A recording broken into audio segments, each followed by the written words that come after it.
Last Thursday, News First reported on a ministerial discussion that has taken place on the need for an emergency spot purchasing of electricity in order to have an uninterrupted power supply to the public.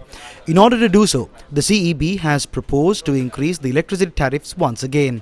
Last Wednesday, Minister of Sports, attending a media conference at the Presidential Secretariat, also emphasized the need for an emergency electricity spot purchase to have an uninterrupted power supply.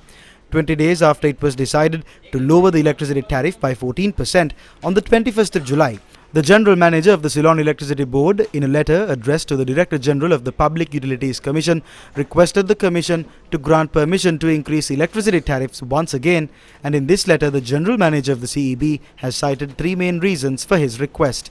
The CEB has requested permission to increase the electricity tariffs once again, stating that there is an urgent need to purchase 500 gigawatt hours of electricity to pay creditors of the CEB and to reduce the 35 billion rupee deficit. In reply to this request on the 28th of July 2023, the Director General of Public Utilities Commission in a letter informed the General Manager of the Ceylon Electricity Board with figures that their request cannot be granted since the Public Utilities Commission of Sri Lanka is established to regulate the unnecessary gains made of companies in the guise of providing a service to the public. The Director General has also reminded the Ceylon Electricity Board of the decision made by the Commission to decrease the electricity tariffs by 3% from the 1st of July after examining the financial data provided to the Commission by the Electricity Board.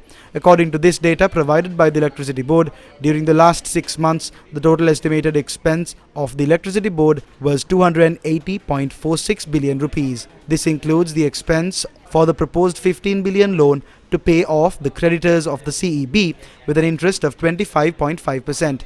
The Ceylon Electricity Board itself has accepted that owing to the tariff revision that took place on the 15th of May, the board has been able to reduce the 12 billion rupees they spent on fossil fuels for the generation of electricity. Owing to this, the total estimated expense of the CEB was then reduced to 268 billion rupees.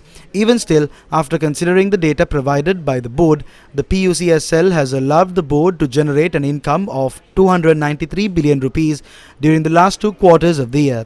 This means the Commission has allowed the CEB board to earn a profit of close to 25 billion rupees during the last 2 quarters of the year.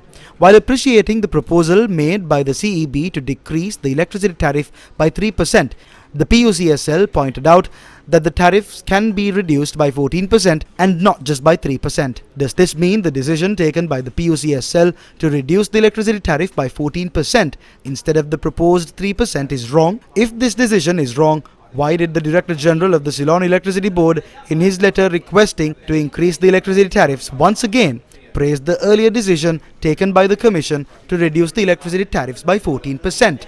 It should also be noted that there is no need for the Cabinet to expedite the emergency spot purchasing of electricity because the General Manager of the Ceylon Electricity Board himself has stated to several newspapers that sufficient electricity to the country can be generated through hydropower plants and that there is no much effect of the prevailing weather for the generation of power. Can anyone justify these tricks played by our leaders to fill their pockets while depriving the innocent citizens of this country their basic rights?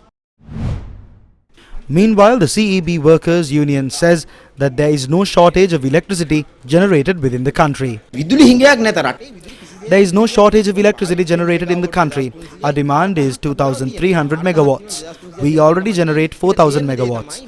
If our supply is 4,000 and our demand is just 2,300, we can surely supply the demand. We think that they are trying for a way to make an emergency spot purchase for electricity. In the long run, they are laying the groundwork to start the AS Ambilipitia and to enter into some contracts with them. As trade unions, we feel that they are trying to create a crisis as a cover story to start this project. A mafia is in control here. Opposition leader Sajith Premadasa expressed these views after paying homage to the temple of the tooth relic this morning. Not only the energy sector in the country, if you take a look at the country as a whole, you will see that this government is involved with corruption since its inception and has always deceived the citizens. We saw how agile the government was when they wanted to disconnect the power supply to the ancient Meentale sacred site. But then we have a political leader who has to pay 2.6 million rupees to the electricity board for the electricity he used to hold a private function at his residence. Did they disconnect the the power to this house? Why didn't they do so? Does this mean that the politician's house is more important than the ancient Mihintale's sacred site? වටිනවද මේ නායකයාගේ නිවස? ඉදිරියේදී විදුලි බිල වැඩි කිරීමේ සූදානමක් රජය මගින් දරන බවට වාර්තා වෙනවා. විදුලි බිලත් වැඩි වෙයි. The electricity tariff will increase for sure. While they increase the tariff, they will say that there is a need to purchase more electricity to have an uninterrupted power supply. While they do these emergency purchases, they will surely fill their pockets with more dollars.